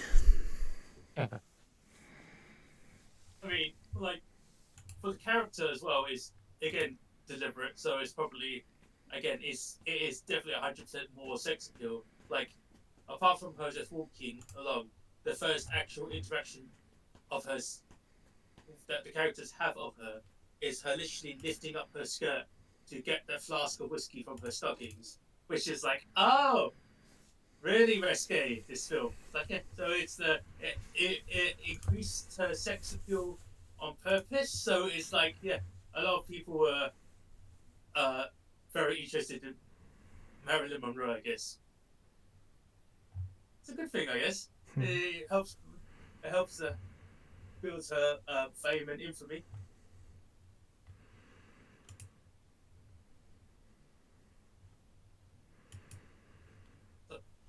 The only other question is if it was Marilyn Monroe, but I feel like speaking of Shawshank Redemption for a second, it's like before there was a Marilyn Monroe poster, but before that it was Rita Hayworth, right? I'm just thinking, would have Rita Hayworth been able to do this sort of film, or would it have been like? How wait? Because I don't know how old Rita Hayworth was during this time. Yeah, good question. She's one of that type of that era, but I can't remember that. I think she was a little bit older. Yeah, slightly older. Yeah, and Marilyn was like the perfect age for it. Okay, I guess. I was just thinking if Rita Hayworth did this film, would it have had the same sort of like effect or like sort of same sort of like feeling? But it might have been. It still probably would have worked out, but I think the film wouldn't have been the success it was if Rita was it. Even though Rita was wonderful, like Marilyn kind of like was building a name for herself, and she took 2 years off, and then she came back with this movie, and then everything blew up after this. Because of the name alone, it kind of jettisoned everyone in this film to the stratosphere.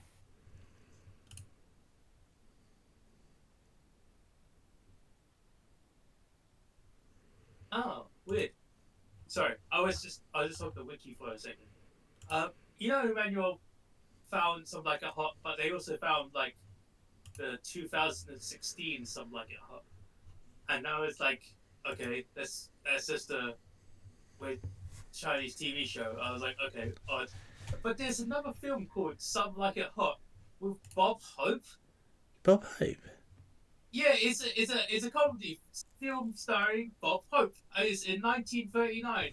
It's called Some Like It Hot, and I'm like, I just clicked on it just because of pure like curiosity, and it sounds like, wait, what? I just like, I didn't know this name was so so hot. I guess it's like, yeah, odd. It has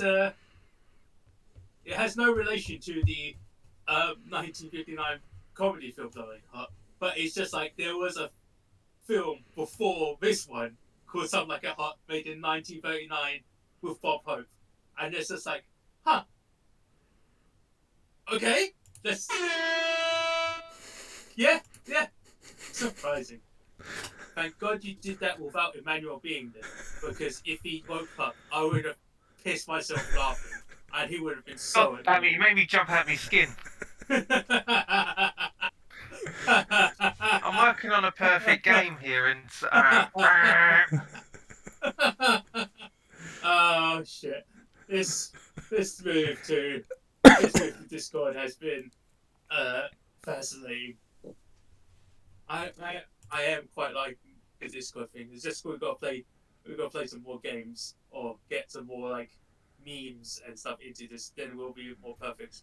I need a soundboard or like a meme board. Every time we make an expression, someone just goes press Alt F6 and it produce the sound. I just need to set up. I don't know how to do this yet, but we will get there eventually. We can actually make our own sounds, but I don't know if we need Nitro for it.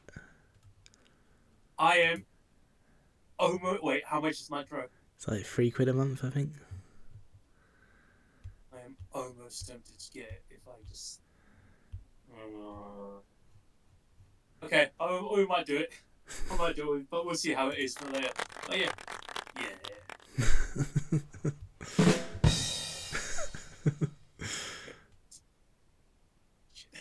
We're so tempted to soundboard stuff now. But like, yeah, this is. Yeah, but for this film, it's just like, yes, it's still a good film. It's still a great film. I just,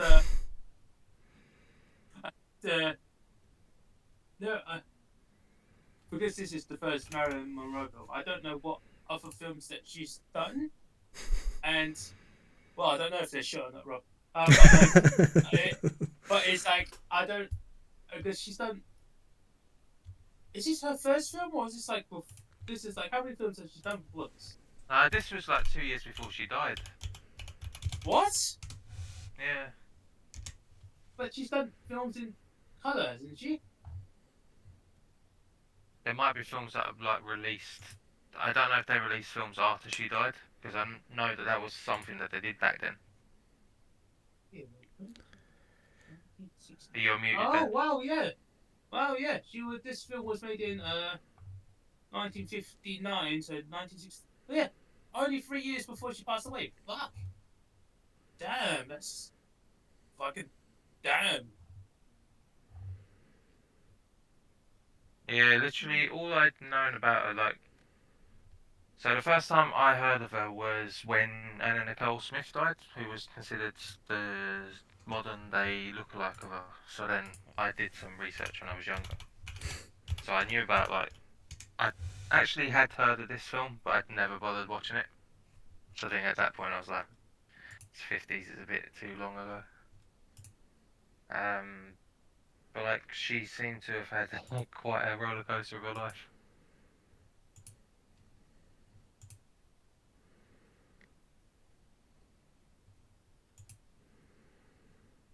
Her wiki page is fucking. Oh, down. I just realised I've been muted the whole time. Sorry. I was going to say, this film was done in black and white because Billy Wilder wanted to give it kind of like this authenticity from its like Prohibition time, and he realised that because if it was in color, that when they were in drag, they would look a bit more garish and ghoulish. So he felt that if they were in black and white, they would blend in more with all the other women in the film. So that's why he made it black and white, which is quite a thing, because in that period, color movies were like kicking off, and everything was like literally 90% color. And Marilyn Monroe's contract was like she'd only do color movies, but this was the only exception she took at that time to do a black and white movie, because it was Billy Wilder, and he's saying it was above everyone else, and he was like, yeah, I'm making it black and white because it will lead itself into the story. Fair enough. Yeah, that makes a lot of sense, to be fair. So I was talking to Rachel about that, because like obviously the thing that black and white makes easier is sort of colour grading and things like that, and yeah, the drag makeup would have had to be pretty fucking good to to convince people.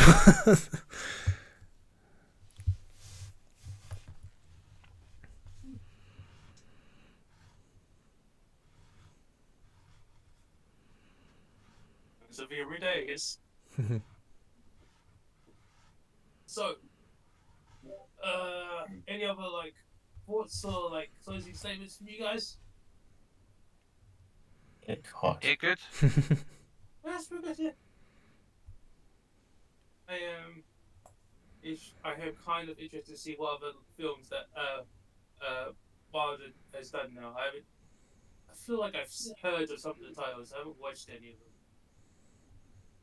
so I'll be interested in when Ben picks them, or when Rob picks them as well, probably.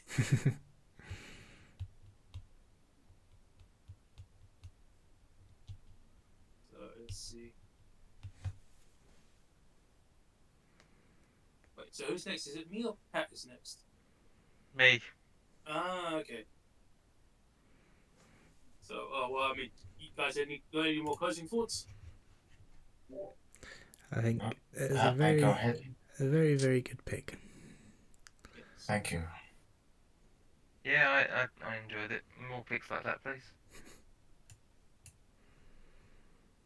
Yeah, but picking commence. Are you ready for me to pick now? Yes, please. Yeah. Alright, so this is probably a film that's on nobody else's list. It's not a duck live.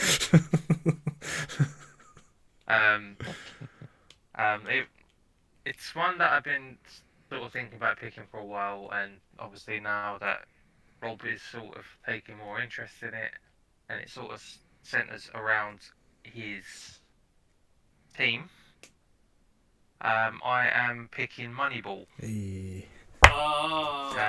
It can be seen on the flicks of net. It's starring Brad Pitt, Jonah Hill, I think Sam Worthington's in it as well, and a few other people. Nice. It's technically our second sports film, but it's Second. probably his first major sports film. What was that for? Oh, Cool Runnings. Okay, third one then. What was the other one? Space Jam is considered a sports film, Oh, right? yeah. Is it? Yeah, Jam Space. Well, it's basketball, isn't it? Yeah, but is it? Well, Yeah, I mean, yes, but like, it's all centered around the game. Okay. It's that's why it was a bit of a grey area for me, whether it was a sports film or not. But it is what it is. It's a film I haven't seen in some time, but it's a sports film without really showing much in the way of sports. So I think everyone might get on board with it. Well, apart from some people, you know. It's all about the back office stuff, isn't it? Yeah, which I find really interesting, especially where me and Rob play like FIFA and Madden and whatever, and we take a big sort of interest in sort of the management side of playing those games. So, you know, it's quite an interesting one, and obviously I think Rob and Ben are more interested in definitive picks these days. So this is another one to go with Dragon Ball and Interstellar. Yeah. I'm trying to sort of, instead of sort of picking sort of crowd favourites or like really popular films, just picking films that are like me, But basically. I was about to say, I feel like this is very you film, but I feel like Moneyball is quite a popular pick anyway. So I've heard people have really enjoyed it as well. So it's like it's not like Well, on that note, I do have a secret for you. What? So, because Alex on holiday, he's already watched it this week. Oh, you told him? He's nearly given it full marks. Bollocks. No, seriously, he gave it like 9.6 or something. I don't believe you. Yeah, it's genuine. oh wait, let's have I don't a like quick that he's watched it before I've announced it. I might change my pick now. look. I said that'd happen. And to be fair, I very nearly picked something else. Just because logging in today was giving me the ump.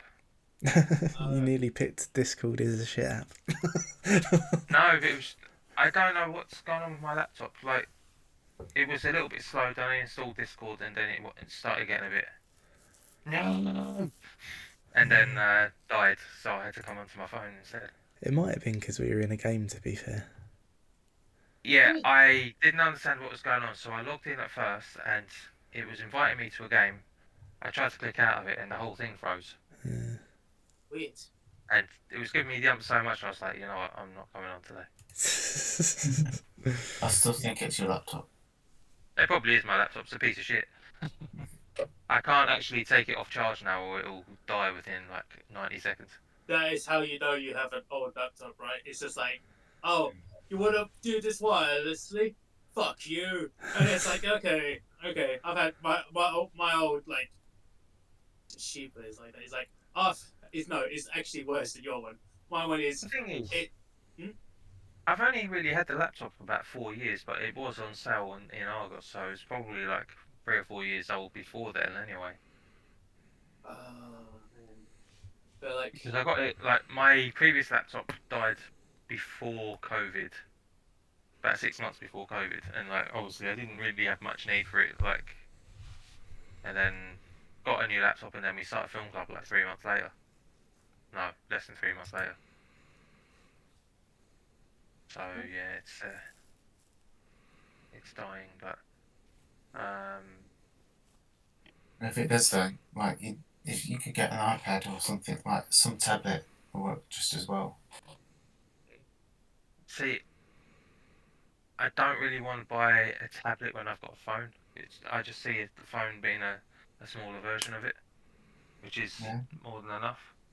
I'll probably get another laptop at some point, but obviously where I'm saving for going away to Spain, I can't really afford yeah, to. it's not, That's the best thing, it's not top priority for you. Yeah, so I guess Yeah, so I'm basically hoping I can get till the end of the year with it and see what happens then. maybe you could. I mean, who knows? You might be able to, if we. Was it Alec who said he has access to someone who can get relatively decent discounts on laptops? If you find something for a decent price, hey, who knows? Yeah, I'd have to find out where he's getting it from. Yeah, it's true. But Just straight skepticism. well, it's not that. It's like. I mean, essentially, he says, "I know a guy." Okay, how? Believe I mean, me. how- He's gonna watch this back and be like, well, fuck you then. Like, but well, no, it's not that. It's I- what I mean, you said I no. mean- It's, not, it's him knowing a guy is fine, but it's just a question Yeah. of I don't know the guy. So if Yeah. it's him from the company and him knowing it personally is a whole different thing. It's like I don't know. It could be good. It could be bad. It could be second hand. Is what I'm saying. And yeah, I don't. like if I'm gonna fork out hundreds of quid on a laptop, I want a brand new one. Mm. But yeah, well, I'll cross that bridge when I get to it. I still think you should get like a good like tablet because Yeah, it doesn't. If you're not using it for anything else, then I'll why do you probably- need to fork out for something massively expensive? That's true. I'll probably like it's easier for like CV and applications and stuff. That's like, where I have true. it. Yeah. Sorry, quick question. Is that your spinner ring on your right hand? Yeah. That's my. Is it? That looks exactly like the ones that I have. No, I don't have. I'm not wearing them now, but I also have spinner rings. Did you buy that on Amazon? I did. Yeah. Is it King's Wheel? It is. It is. Okay. Let Yeah. me So see if you I have can. what? Yeah. Oh, okay. You've got a different style, but I instantly knew the style of the ring. I was like, okay, you have a spinner ring from Amazon from Kingsville. Yeah, so yeah, I have the exact sort of brand. Okay, good. They're good, right? Yeah. Do you know what? I'm Yeah. surprised at how good it is, considering it was like 20 quid. Yeah, it's yeah. You know, It's like I was just gonna say, do you know that when I was younger, I used to think, oh, I want to have loads of jewelry when I get older. I've not got a single bit. I haven't got a tattoo, I haven't got a piercing, got no jewelry on me at all. The only thing I want is a tattoo, but I'm too much of a chicken shit. Oh, you should do it, man. I don't know. It's like I can't The think of most, the worst thing about a tattoo is the aftercare. Like actually getting it done isn't that bad. I just can't think of an interesting enough design to put on my body for the rest of my life. And it's just like, I feel like I could go for this one, but I'm like, oh, but I feel like my taste changes all the time. It's like, and the only other thing is, I'm very worried that I don't care for the tattoo and it gets infected. And you know how people have bad tattoos? Yeah. I'm very worried I'm going to have a bad tattoo and that's just going to be horrendous. I was like, Me, Rob, and Ben know someone very well that has a bad tattoo. But bad tattoo as in it got infected or bad tattoo as in the shit It was design? it was a shit. Well, it was. What was it that you got first? It was a Pepsi logo, wasn't it? That's fucking stupid. What the? And then he got it Sorry. covered up to an apple tattoo. I can't remember. I think he's got it covered up again. Like I can't remember. Like, I mean, like, But the like funniest brand- thing though was that he got the Apple logo, but it was like upside down. So rather than looking like the Apple logo, it looked like a bum doing a poo.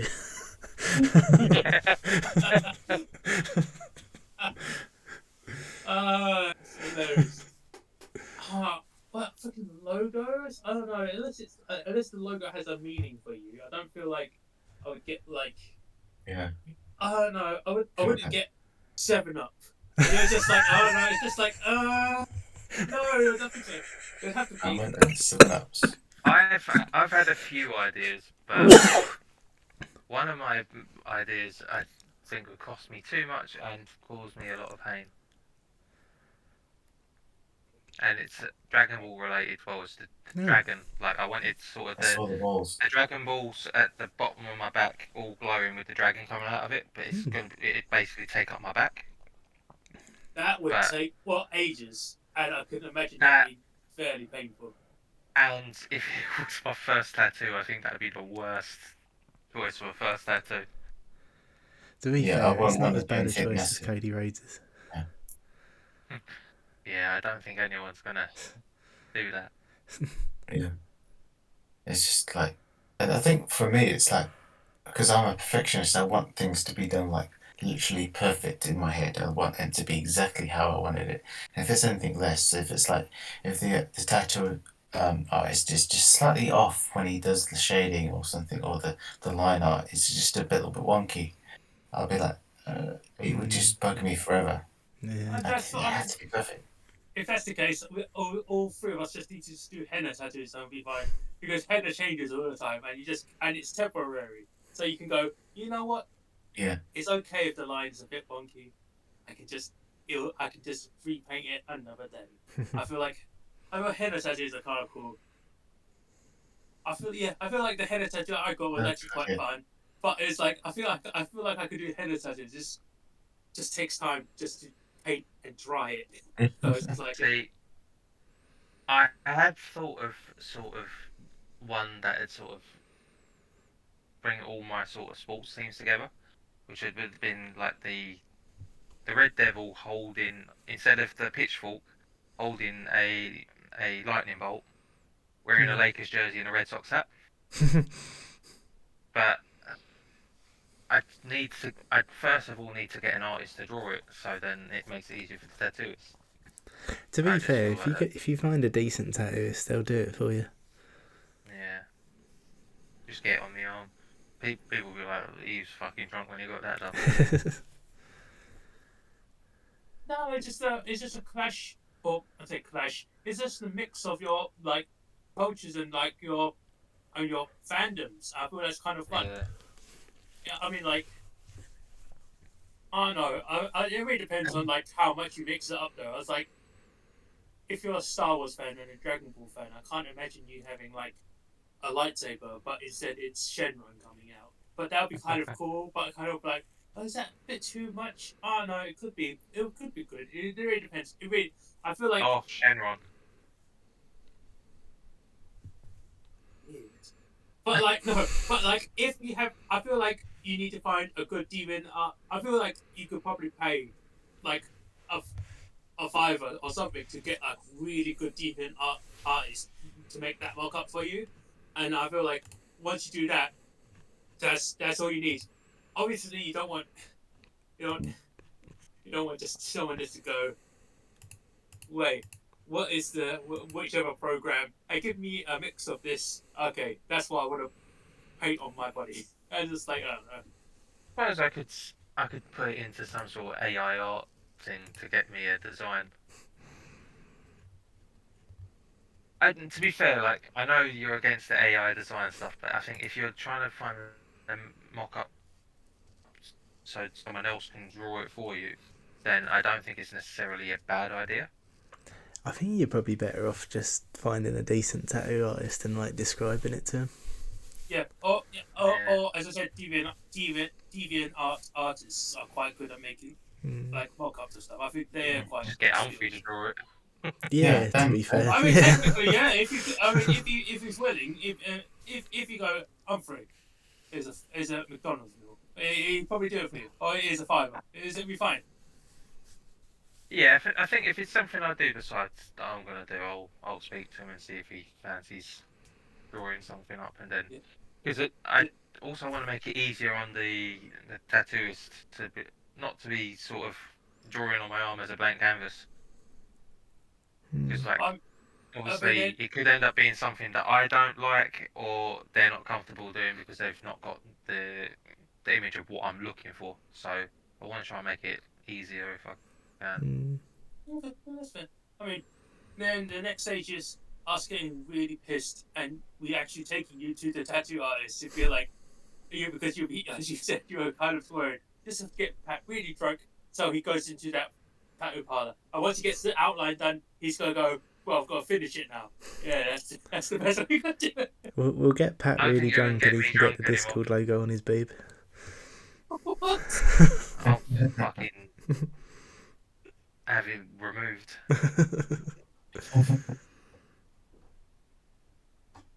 No, I just thought you said it. I just now just imagining because you're talking about the guy with the Pepsi logo. Because I've got a Coca-Cola logo here and a Pepsi logo right here, and it's just they're just like I just. I'm fucking tired. All right. So. Oh wait, are you still recording or have you stopped recording? No, I'm still recording. I can press stop though.